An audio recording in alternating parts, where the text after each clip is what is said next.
o estudo na aula de hoje da temática direito a alimentos, ou mais precisamente alimentos.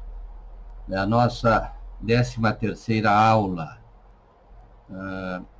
Vamos examinar então, a partir da nossa metodologia, já praticada em outras aulas, inicialmente uns aspectos introdutórios, depois um exame dos textos legais mais relevantes, na sequência um mergulho doutrinário, uma busca das vertentes teóricas doutrinárias sobre o tema alimentos, em seguida como os alimentos atuam, como são previstos no direito de família, e depois vamos aos nossos estudos dirigidos em questionário e estudo de caso.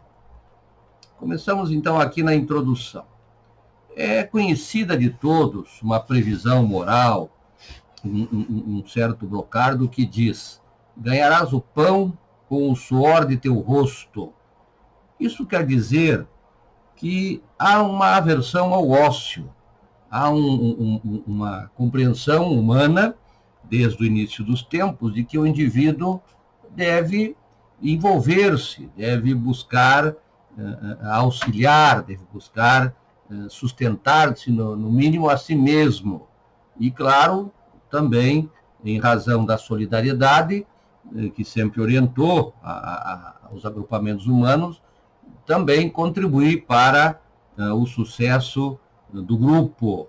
Os grupos inicialmente mais reduzidos e atualmente são grandes aglomerados humanos que dependem uns dos outros nessa nossa forma de organização social.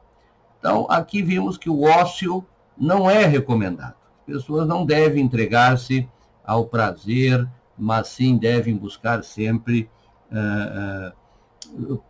aspectos produtivos para atender às suas demandas de alimentação e de desejos de outra natureza. Agora, vejam que há situações em que o indivíduo tem retirado a sua potência laboral, a sua potência para o trabalho, para as atividades. Isso pode derivar de restrições quanto ao próprio funcionamento do seu corpo, limitações sensoriais, limitações quanto à sua possibilidade de mobilidade, porque os seus membros apresentam atrofias ou defeitos, de tal forma que também aqui nós temos que nos preocupar com esse contingente de indivíduos que, por alguma razão, precisam de um auxílio mais específico para poderem também sentir-se úteis e inseridos no mercado funcional da sociedade. Também, de outro lado, nós temos situações em que o próprio sistema econômico, ele, em razão de promover um sistema que distribui de forma desigual as riquezas, cria uma desarmonia no acesso aos bens e também no acesso à riqueza nacional. Vejam que aqui você acaba tendo um contingente de indivíduos que não têm meios legais de terem acesso sequer a bens mínimos de produção. Então, ficam à margem do sistema, são excluídos. E é nesse contexto que nasce aquilo que nós chamamos hoje de direito humano fundamental à alimentação. Vejam, o direito humano fundamental à alimentação vai trazer, então, esta ideia, esta noção de que deve haver um dever de sustento econômico-financeiro que deve ser atendido pelo Estado como aquele organismo, aquela estrutura que os humanos conceberam, formataram, para justamente interagir neste meio e promover a busca de uma harmonização adequada da vida. Normalmente, esse dever de sustento econômico-financeiro tem sido atribuído à família. Então, havia uma ideia de que quem tem que sustentar a prole são os pais, são os genitores, ou então a família extensa, os ascendentes, ou até mesmo os colaterais, os irmãos. Mas vejam que nós observamos que não é suficiente esta forma de buscar solucionar essa questão.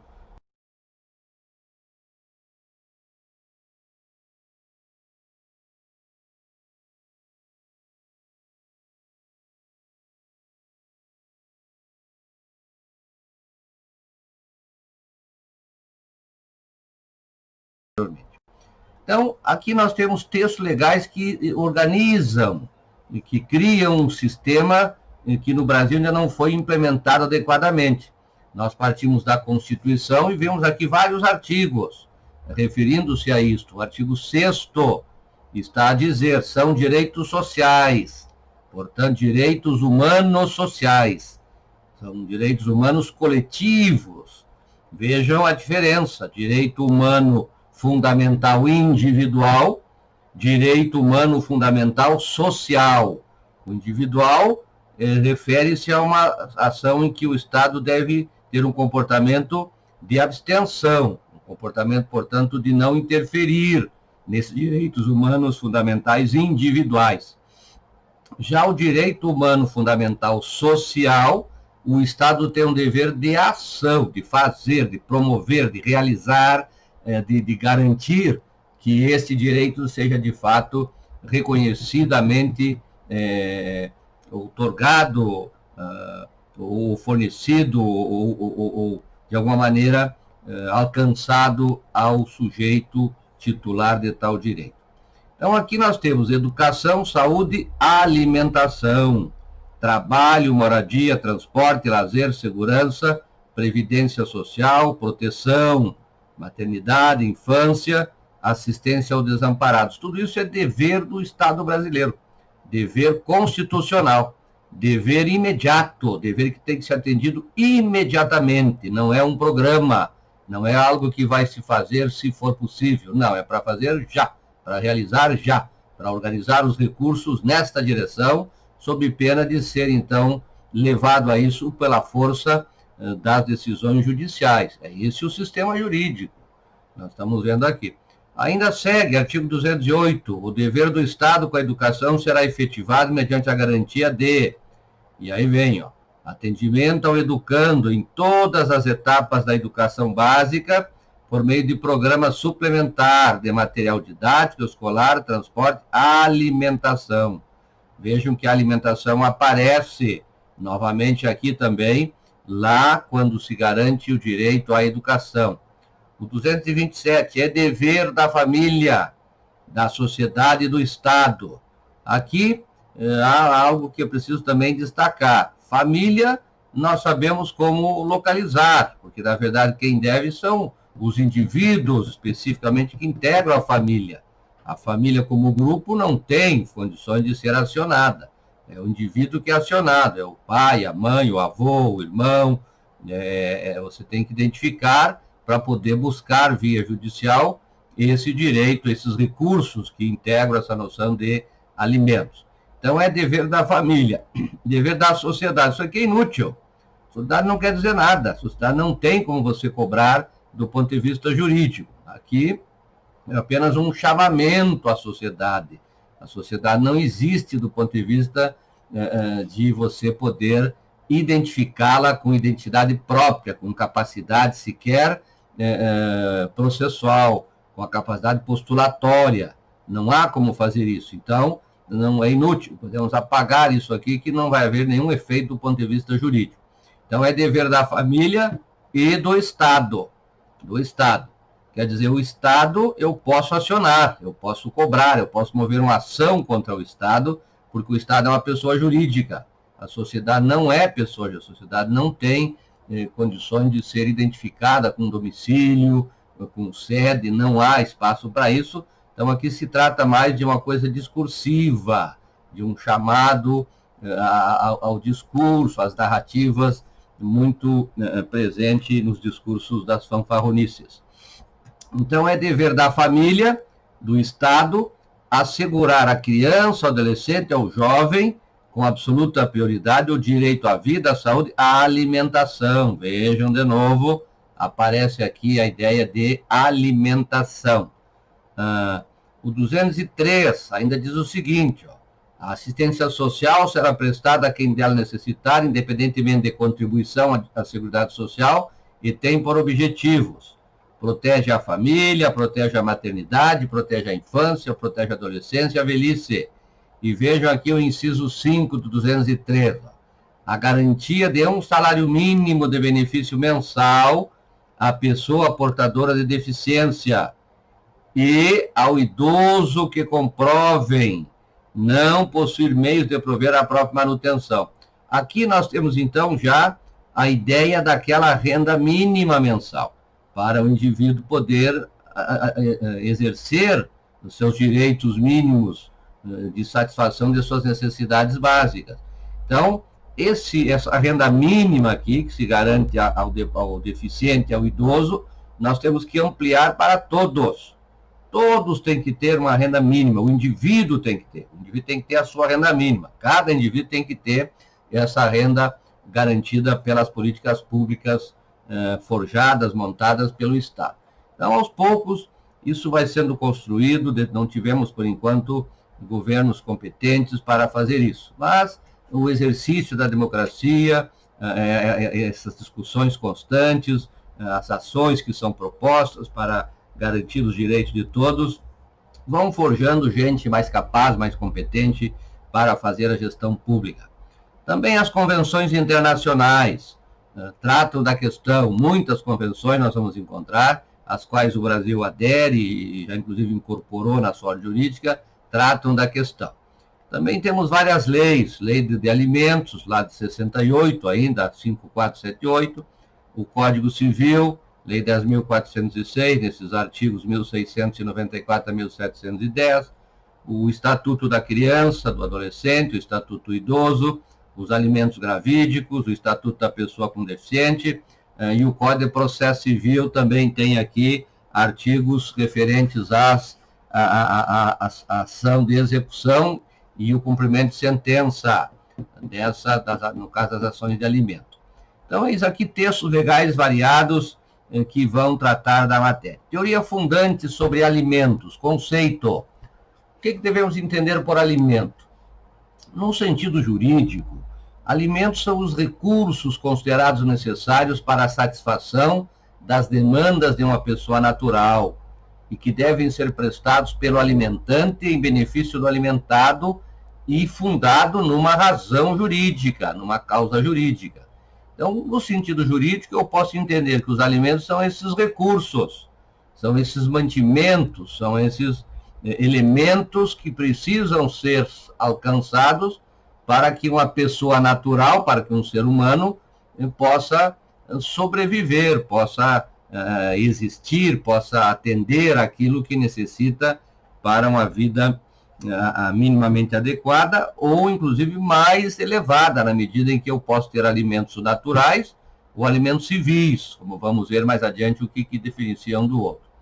Uma questão importante aqui ainda é dizer que alimentos e direito a alimentos são coisas diversas. Alimentos, então, traduz esses recursos, no sentido que falei antes. O direito a alimentos quer dizer justamente o direito subjetivo que alguém tem de cobrar de outro alguém a prestação desses recursos. Então, eu tenho direito a alimentos contra determinada pessoa, eu tenho direito a cobrar, então, esses recursos, que vão ter que ser, então, identificados depois ou como valores, ou poderão ser alcançados, inclusive, in natura, como veremos também mais adiante. Aqui é importante um comentário, aqui uma lembrança sobre o ciclo de vida da pessoa natural, porque é justamente em razão desse ciclo de vida que se pensa as necessidades. Então, veja, eu tenho de 0 a 9 meses, tenho o nascituro. Depois de 0 a 18 anos, eu vou ter o menor. O menor pode estar, encontrar-se em duas fases. Pode estar numa fase da infância, de 1 a 12 anos, ou 0 a 12 anos, né?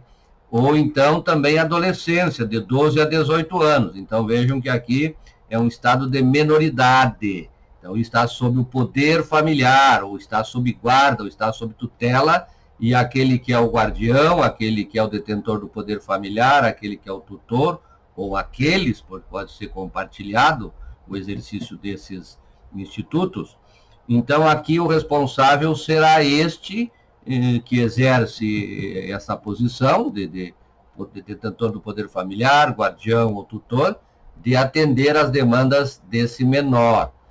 Depois vem a fase da adultez, que vai dos 18 até a morte. Mas aqui também há uma divisão. Temos o adulto, que podemos dizer jovem, de 18 a 60 anos, vai caminhando na direção da velhice, e temos depois o idoso, o adulto idoso. Então, a partir de 60 anos é considerado pelo direito brasileiro como idoso. Temos, inclusive, um estatuto do idoso. Esse ponto aqui de 60 anos, embora conste como sendo a idade tipo para se tornar idoso, tem sido discutido, embora tenha uma dificuldade de se aceitar que a pessoa com essa idade já sofre restrições, inclusive, para integrar o mercado de trabalho. E há uma previsão de vida e duração da vida, no caso brasileiro, perto dos 80 anos. As tábuas do IBGE, as tábuas de vida, que são usadas, inclusive, para fins da aposentadoria, prevêem isso aí, como média, né, para homens e mulheres. As mulheres um pouco mais, os homens um pouco menos, a previsão de existência. Então, isso aqui é importante ser visto, porque isso aqui serve de referência para dizer se há direito a alimentos ou não, de um contra o outro. Isso apenas no campo da idade. Mas há também a questão das deficiências, das restrições que a pessoa pode ter desde o nascimento, ou pode desenvolver num certo ponto da vida, uma doença, um acidente, algo que então lhe coloque numa posição de hipossuficiência. É importante ter essa visão aqui do ciclo de vida da pessoa natural, porque depois vão aparecer aqui, por exemplo, alimentos gravídicos, protege o nascituro, como vamos ver depois. Os alimentos que são pagos para aquele que tem até 24 anos, mas que, pagos pelos genitores, né, mas que está cursando um curso universitário. Então, aqui também se considera que nessa fase o indivíduo está num preparo para a vida profissional, deve ter ainda um apoio dos seus genitores. Então, esses dados são relevantes para nós entendermos o sistema que vem a seguir. Função e finalidade dos alimentos. A função, estabelecer um regime de responsabilidade amplo para o atendimento dos necessitados.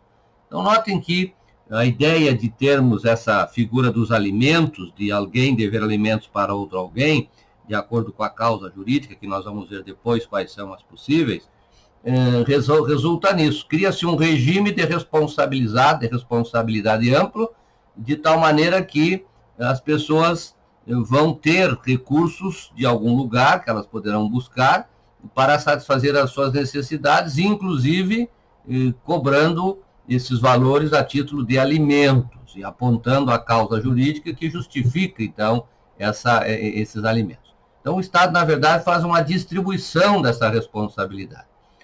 Qual é a finalidade? Atender às necessidades de pessoas naturais, faltou um S ali, que por causas diversas não têm potência para sustentar-se. Então, aqui, a ideia é que justamente o indivíduo seja estimulado a trabalhar, a construir sua riqueza pelo seu esforço, porque nós vimos lá no início, ganharás o pão com o suor do teu rosto, é uma ideia presente nas organizações, na sociedade humana, nas sociedades humanas.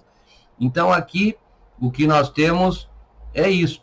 Aquelas pessoas que, por razões variadas, não têm potência, não conseguem, não têm maneira de atender suas necessidades, então é possível transferir isso para uma outra pessoa, para um terceiro. É essa a ideia aqui dos alimentos também como finalidade. Quais são os fundamentos? Via de regra é a solidariedade familiar, mas em outras situações pode ser a responsabilidade ou o negócio jurídico.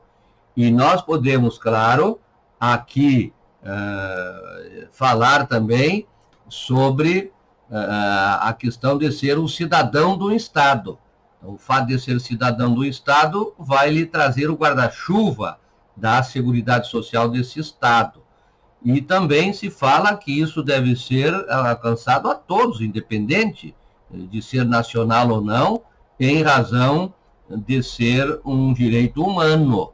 Mas vejam que os estados têm dificuldades de atender as demandas até mesmo dos seus nacionais e, portanto, estender isso para estrangeiros se torna bem mais complicado. Basta ver o que ocorre na Europa, nos Estados Unidos, essas restrições de toda a ordem para evitar as chamadas imigrações, né, para que as pessoas não queiram ir morar naqueles lugares, justamente porque se há um sistema bem estruturado, quanto mais pessoas chegarem, teremos ali situações de desestrutura daquilo que foi organizado. De qualquer maneira, o fundamento é esse: vínculo de solidariedade familiar, a questão da responsabilidade civil, naqueles casos em que deriva de danos, ou em razão da manifestação de vontade via negócio jurídico, via, por exemplo, testamento, quando a pessoa deixa alimentos para alguém via testamento, e esses valores sairão da onde? Do espólio, lá do montante que deixou como herança. Classificação. Aqui nós vamos ter vários critérios classificatórios quanto à existência do sujeito alimentado. Aqui, então, eu posso dizer, existem alimentos gravídicos, chamados também impróprios, imagino que é uma forma adequada de referir-se também aos alimentos gravídicos, porque são pagos à gestante, mas em benefício do nascituro. Então, não é o nascituro que cobra, é a gestante, mas para ela poder ter uma adequada gestação, protegendo o nascituro. São os chamados alimentos gravídicos previstos na Lei 11.804. E temos os alimentos próprios, que é quando, então, o sujeito alimentado, ele mesmo, no seu nome, vai solicitar esses alimentos, vai requerer. Claro que, se for incapaz, quem vai atuar será o seu representante legal, mas sempre em nome do próprio titular. Quer dizer, o titular é que propõe a ação, mas representado pelo representante legal. Quanto ao conteúdo, aqui nós temos alimentos naturais ou alimentos civis. Os naturais também são chamados necessários, os civis são chamados côngruos. O que diferencia um do outro? Os alimentos naturais são esses aqui previstos no parágrafo 2º do artigo 1694. Os alimentos serão apenas os indispensáveis da subsistência quando a situação de necessidade resultar da culpa de quem os pleiteia. Então, são aqueles alimentos, os naturais, que se constituem apenas no indispensável para a pessoa subsistir, aqueles recursos mínimos para que a pessoa possa permanecer viva e sem nenhum tipo de supérfluo, de agregado mais, digamos assim, que satisfaça algum tipo de prazer. Nem mesmo a educação, apenas dispensável a manter-se vivo. Então, é a comida, é aquela comida mínima, aquele vestuário mínimo. Então, são os alimentos naturais. O que está dizendo o legislador? Quando a pessoa que requer alimentos, ela se colocou ela mesma naquela situação de necessidade, a culpa é dela, pela sua maneira de proceder, pela sua forma de agir, por não aderir à ideia de ser útil, de desprezar o ócio e admirar o trabalho. Então, aqui nós temos uma situação em que a pessoa não será abandonada à própria sorte, mas receberá, mesmo que o alimentante seja muito rico, ele não será obrigado a pagar um valor, a alcançar um valor, a não ser esse mínimo necessário para a subsistência. Vocês sabem que na nossa ordem jurídica há uma previsão de um salário mínimo, né? Vejam que o salário mínimo seria, na verdade, esta referência para o mínimo necessário. Mas sabemos que no país, também mesmo o salário mínimo não sendo um valor que dê para a pessoa, de fato, se manter, ainda assim, para alguns pagarem é muito elevado. Muito elevado, às vezes a pessoa não tem condições de alcançar aquele valor ali. Muito bem. Então, naturais, apenas os necessários. Alimentos civis, aqui então já aqui na cabeça do artigo. Ó. Podem os parentes, os cônjuges, os companheiros pedir uns aos outros os alimentos de que necessitem para viver de modo compatível com a sua condição social, inclusive atendendo necessidades educacionais. Então, aqui são os alimentos civis, quer dizer, o indivíduo ele integra um grupo familiar que tem uma boa posição financeira, uma boa estrutura econômica, portanto, ele terá direito a receber alimentos que lhe mantenham nesse padrão. Então, são os alimentos civis, né? Claro, sempre de acordo com a possibilidade do alimentante. Então, aqui essa diferença é importante porque nós vamos trabalhar com ela em muitos casos. Notem que nós estamos num mergulho teórico aqui, não esqueçam, sempre a primeira discussão que fazemos é uma busca daqueles fundamentos doutrinários, daquelas fundamentações teóricas, daquelas construções que nos permitem utilizar os institutos. Vimos, então, inicialmente a legislação, estamos agora nesse mergulho doutrinário, e depois vamos para o estudo dirigido, conforme já disse antes. Uma outra classificação importante, quanto ao momento da fixação. O que temos aqui? Os alimentos podem ser provisórios ou podem ser regulares, chamados, às vezes, também os regulares e definitivos. Então, os provisórios são aqueles fixados em decisão interlocutória. Então, o juiz definiu provisoriamente um valor. Agora, esse valor poderá ser mudado lá na sentença.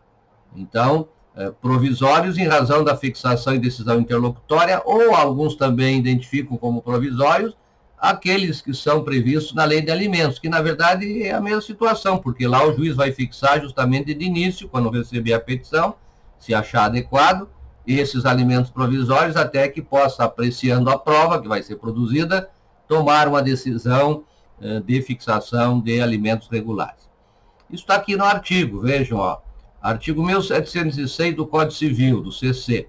Os alimentos provisionais serão fixados pelo juiz nos termos da lei processual.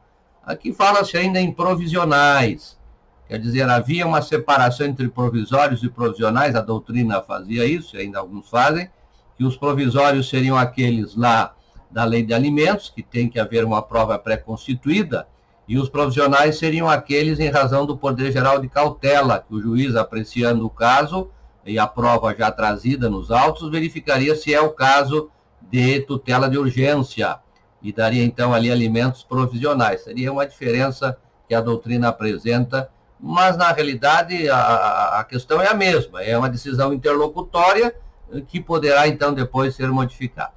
Também o CPC no artigo 528, vejam o que diz aqui, ó. No cumprimento de sentença que condene ao pagamento de prestação alimentícia ou de decisão interlocutória que fixe alimentos. Então, nota que estão os dois casos, ó. Sentença que condene ou decisão interlocutória que fixe alimentos. Então, são as duas situações que nós identificamos considerando o momento da fixação. Um outro critério importante, quanto ao momento do surgimento do crédito ou do débito. Notem que, quando falamos em alimentos, nós temos esses dois polos, um é credor, o outro é devedor. Então, quando é que surge o crédito? Qual é o instante do surgimento do crédito ou do débito para o devedor? Então, nós vamos ter aqui os alimentos pretéritos, aqueles antes do ajuizamento da ação, são alimentos pretéritos. Então, se a pessoa tinha direito, mas não exerceu o direito, não propôs a ação, ela não poderá cobrar alimentos pretéritos. Não pode. Agora, se ela já tinha fixado alimentos, tinha direito, portanto, a uma pensão alimentícia. Vejam, é diferente. Uma coisa é você ter direito a alimentos, poder pleitear, outra coisa é já ter pleiteado e terem sido fixados. Quando são fixados, você tem, então, uma pensão alimentícia que você vai cobrar. Então, aqui nós estamos dizendo daqueles alimentos que não foram ainda fixados. Então, são alimentos pretéritos, antes do ajuizamento da ação. Não é pensão alimentícia pretérita. Alimentos atuais. Aqui são aqueles devidos a partir do ajuizamento da ação. A partir, portanto, da citação do devedor. Então, o devedor passa a saber, quando é citado, que aquele lá que pode ter crédito junto a ele, a título de alimentos, quer os alimentos. Então, claro, ele pode achar que não deve, vai contestar. Mas igual, quando for condenado, já a partir dali serão devidos. E temos alimentos futuros, aqueles devidos a partir da sentença ou do acordo. Então, o acordo houve a exaração de uma sentença, portanto, a partir dali, do seu trânsito em julgado, os alimentos que serão devidos futuros de acordo com aquilo que a sentença fixou. como quando será pago, como será corrigido, tudo isso fica na sentença adequadamente estabelecido. Um outro critério também importante, quanto à natureza do meio de adimplemento dos alimentos, quer dizer, como é que serão alcançados para o alimentado? Pode ser in natura ou pode ser in pecúnia. In natura, vai fornecer o próprio produto, vai oferecer a hospedagem, vai oferecer a casa para a pessoa morar, vai muitas vezes até inserir um plano de saúde. Veja, então, não alcança o dinheiro para o alimentado, mas lhe dá os benefícios. Então, isso é in natura. E tem alimentos em pecúnia. Então, aqui vai dar o dinheiro. Então, aqui está no artigo 1701. A pessoa obrigada a suprir alimentos poderá pensionar o alimentando ou dar-lhe hospedagem e sustentos. Então, veja, pensionar aqui significa dar o valor, alcançar os recursos, seja pagando em dinheiro, seja depositando em conta. Geralmente é depósito em conta corrente, até mesmo para ficar documentado o que foi feito. Então, é importante essa diferença também. É importante entender esses dois tipos aí. Quanto ao período de pagamento, aqui nós temos alimentos regulares, alimentos transitórios, alimentos compensatórios. O que nós vimos aqui nesse caso? Os regulares geralmente são pagos por um período que não está determinado, ou é um período com a determinação muito lata, até uma idade muito adiantada da pessoa que recebe.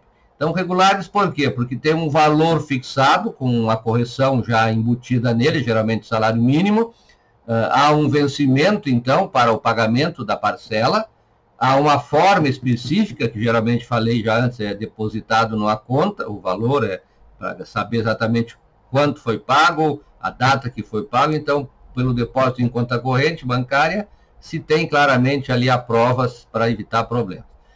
Então, são regulares. Alguns falam definitivos. A palavra definitivos, ela diz mais do que é a coisa, porque os alimentos nunca são definitivos, eles podem ser revistos, né, o valor que foi fixado.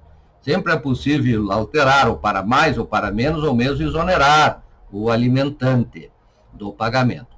Os alimentos podem ser transitórios, então, aqui a diferença é que teremos um período determinado, por tantos anos, 1 ano, 2 anos, de acordo com a situação própria. Geralmente naqueles casos em que há um divórcio, uma dissolução de união estável, um divórcio no caso de um casamento, e há ali então a necessidade de, para um dos cônjuges, ou ex-cônjuge agora, ou ex-companheiro, fixar um valor até que a pessoa consiga voltar ao mercado de trabalho.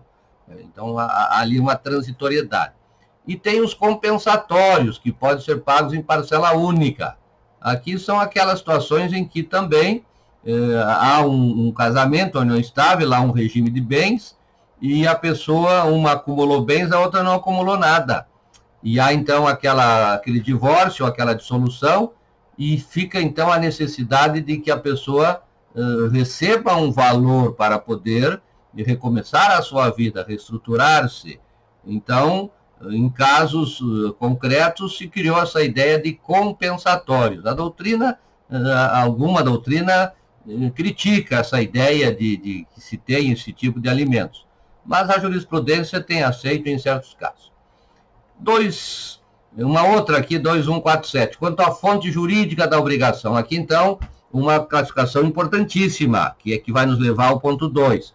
Aqui os alimentos podem ter como fonte jurídica, portanto, a razão pela qual é devido, pode ser a lei, portanto, alimentos legais ou legítimos. A lei diz, como é o caso dos parentes, como é o caso de cônjuges, como é o caso de companheiros, de conviventes. Os alimentos podem ser voluntários, então é possível fixar alimentos por via de um negócio jurídico. Geralmente, teremos aí uma situação de testamento, por exemplo. Só faz um testamento e deixa como legado para alguém um valor X que deve ser alcançado mensalmente, até um certo período, ou até que aquela pessoa morra, ou que tenha uma situação melhorada do ponto de vista das suas condições existenciais, de acordo, portanto, com o que disse o testador. E os alimentos indenizatórios. Aqui, então, a fonte é a responsabilidade civil, que nasce no caso de ato ilícito. Então, na verdade, alimentos indenizatórios têm por razão o ato ilícito que gerou dano e que esse dano é atribuído a alguém que, portanto, deve alimentar aqueles que tiveram o dano. Nós vamos nos deter aqui nos alimentos legais, que dizem respeito ao vínculo de relação de parentesco, ou de dissolução de união estável, ou de dissolução de casamento, como vamos ver aqui agora diretamente no 2.2. Então, alimentos no direito de família. Qual é o fato gerador que atua aqui? Ou o parentesco, ou o fato das pessoas serem casadas e terem dissolvido o casamento, seja pela separação, seja pelo divórcio, ou pela dissolução da união estável. Em havendo, então, esta causa, uma dessas causas, é possível o indivíduo que quer os valores, que julga que tem direito a recebê-los, acionar o alimentante, demonstrando a presença da causa. Quais são aqui os fundamentos, função e finalidade? O fundamento básico é a solidariedade familiar, no caso do parentesco e também do casamento e da união estável. O fato das pessoas fundarem uma sociedade familiar ou de integrarem uma família cria aqui, então, um dever de solidariedade familiar. Isso desde sempre, não é de hoje nem de ontem, isso é desde o início da civilização. A solidariedade familiar, falando como, ou atuando, ou sendo, trazendo como consequência esse dever de participação no sustento de outro, de terceiro, que integra esse grupo. Função: evitar a pauperização, o abandono material de pessoas naturais. Aqui, então, a ideia é de que, primeiro, imagina-se que pela solidariedade natural, naturalmente as pessoas iriam se proteger por fazerem parte de uma mesma família. Mas, ainda assim, o Estado, então, obriga, colocando isso como obrigação legal para evitar situações de pauperização, de pessoas abandonadas, sem serem atendidas pelos parentes, por aqueles que integram o grupo familiar. E isso traria problemas para o Estado. Então, veja, o Estado está dizendo: vocês que integram o grupo familiar devem ser solidários. Não só o Estado aconselha, como determina que sejam. Porque, se não forem, poderão os próprios parentes e os que tinham a relação de casamento não estável procurarem, buscar, não são obrigados. As pessoas podem não buscar via ação própria. É um direito subjetivo do alimentado fazer essa busca, salvo se for o absolutamente incapaz. Que mais? Finalidade aqui: suprir necessidades materiais de pessoas naturais hipossuficientes. Aqui também é importante. Os alimentos visam suprir necessidades materiais. Aqui alguns falam também nas necessidades afetivas.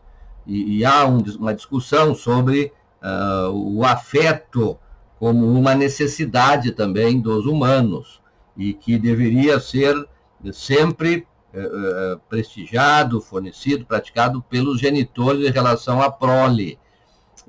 Mas isso não é tratado como alimentos, né? Os alimentos são necessidades materiais.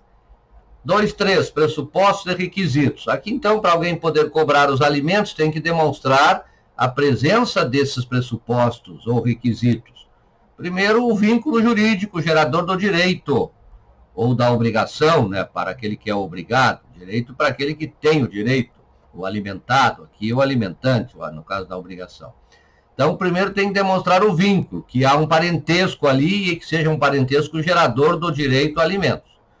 Necessidades do alimentando. O alimentando tem que demonstrar que ele precisa, porque se ele tem recursos, vai usar os recursos dele, não vai buscar o recurso do outro.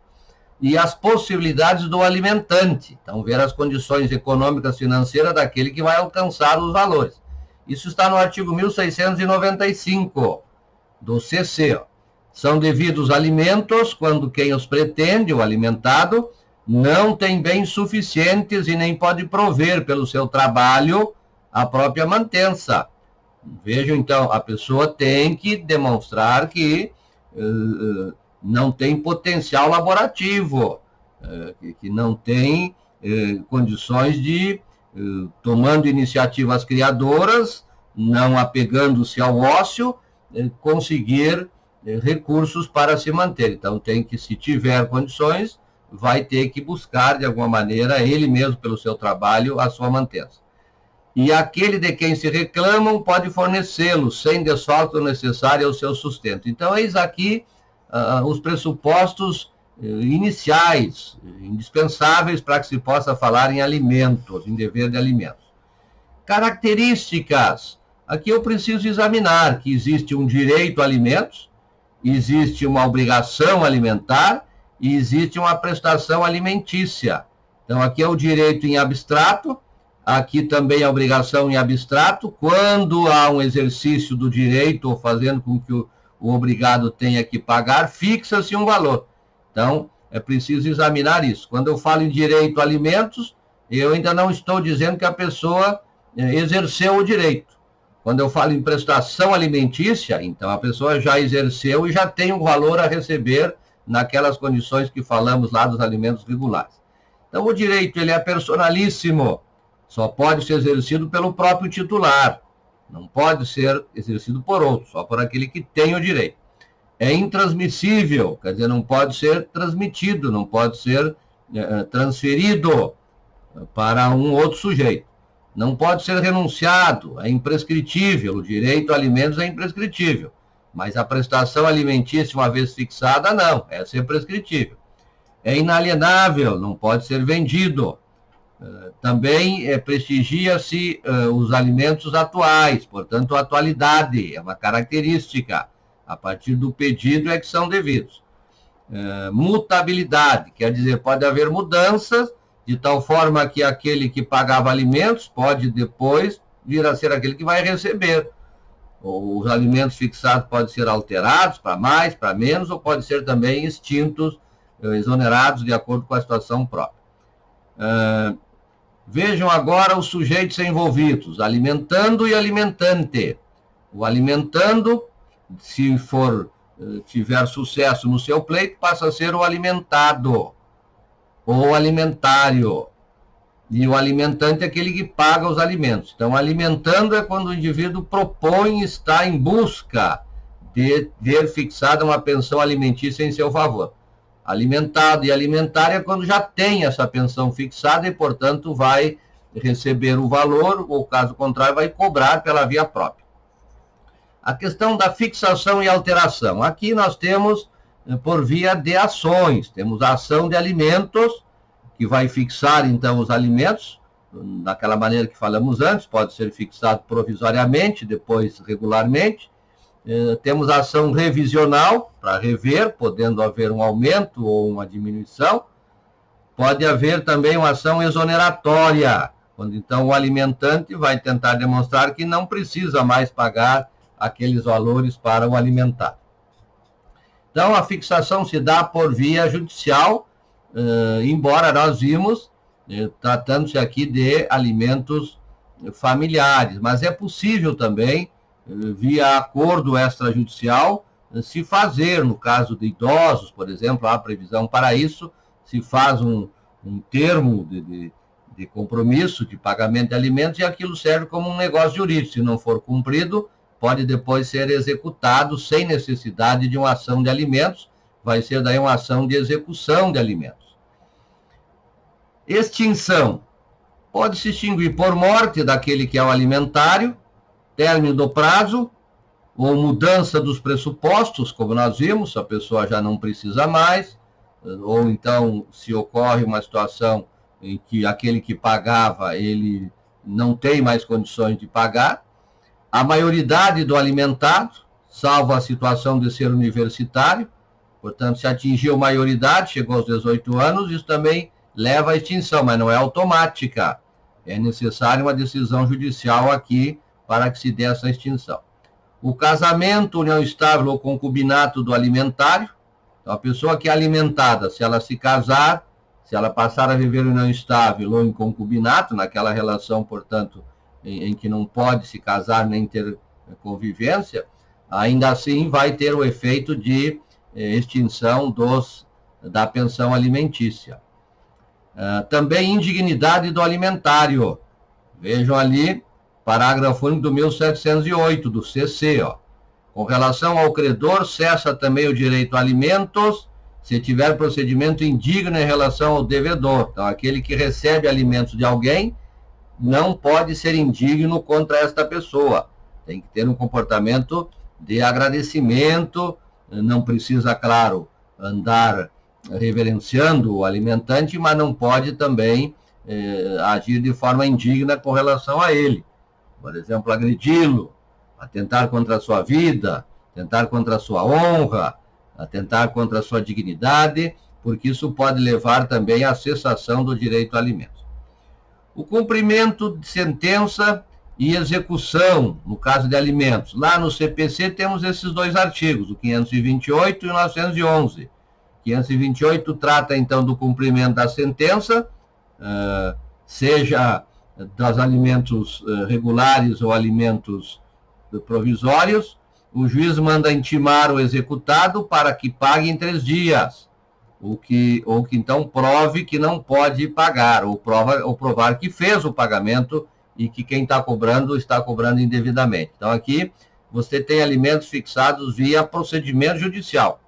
Já 911 é um título extrajudicial, então também se pode executar, aí o juiz manda citar o executado para pagar em 3 dias, das parcelas anteriores ao início da execução e das que se vencer no seu curso.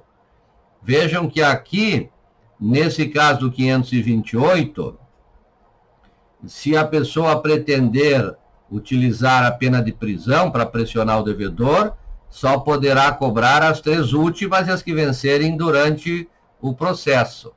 Já aqui pode cobrar aquelas que, as que não foram pagas, atrasadas, desde que não prescritas. Né? Conclusão. Aqui, então, alguns pontos conclusivos. Primeiro, a garantia ampla do direito humano fundamental à alimentação impõe a necessária implementação de política pública que assegure renda mínima para todos os brasileiros. Algo que já falei no início. Percebemos claramente, quando estudamos a questão do direito a alimentos, que muitas vezes o que existe são divisões da miséria. Netos, né, ou filhos cobrando de pais que não têm recursos, divide lá meio salário mínimo, 30% do salário mínimo, valores totalmente irrisórios para a manutenção de uma vida digna. Então, para que possamos, de fato, garantir esse direito humano fundamental à alimentação, tem que haver política pública séria, verdadeira, que assegure renda mínima para todos e cada um dos brasileiros. Cada CPF receberá uma renda mínima, sendo que, se for necessário, se a pessoa não tiver uma renda mínima. Se a pessoa já tem pelo seu trabalho, esse não recebe nada. Agora, aquele que não conseguiu, que não tem, esse então vai ter essa complementação até chegar à sua renda mínima. Aqui vimos também a necessária implantação de um sistema econômico-social já previsto pela Constituição que considere cada brasileiro como cidadão e consumidor.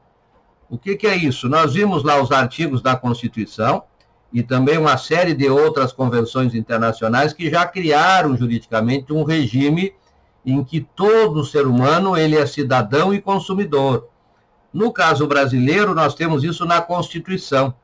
Quer dizer que nós temos que ver cada pessoa, cada ser humano, primeiro, como um cidadão, que tem que ter direito, acesso a serviços públicos que lhe deem uma vida digna, e também é um consumidor. Para ser consumidor, tem que ter a renda mínima, que ele obtém ou pelo seu trabalho, na medida que está inserido no mercado de trabalho, seja como na iniciativa privada ou como servidor público, ou seja como alguém que recebe, então, esse auxílio do Estado.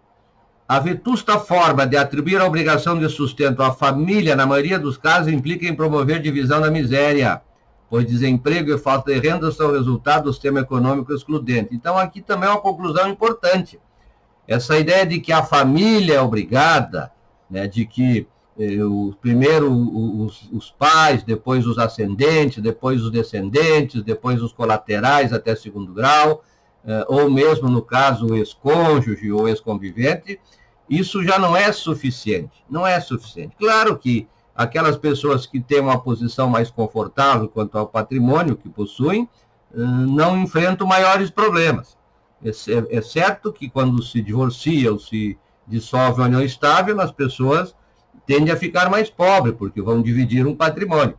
Mas grande parte da população que frequenta os fóruns aí com as suas ações, são pessoas que são desprovidas de muitos recursos. Então, não se resolve dessa maneira essa questão. É preciso uma interferência mais aguda do Estado nesse espaço.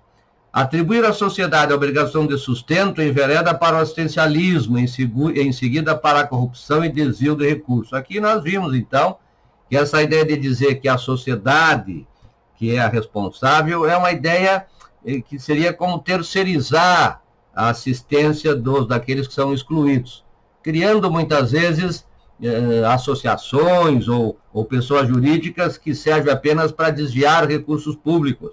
Isso se vê claramente por aí como é algo que não funciona, né? Aqui é um espaço para os chamados falsos ongueiros, aqueles que se disfarçam de ongueiros, na verdade, para pegar os recursos públicos e apropriar-se deles. Muito bem, com isso nós terminamos o exame dessa matéria. Vamos agora para o estudo dirigido. Importante também verificar aqui várias referências que deixei a vocês para serem lidos. Não esquecer de ler o capítulo, minimamente, do manual aqui do Gonçalves, que eu indiquei a vocês como nosso manual da disciplina. Bons estudos a todos.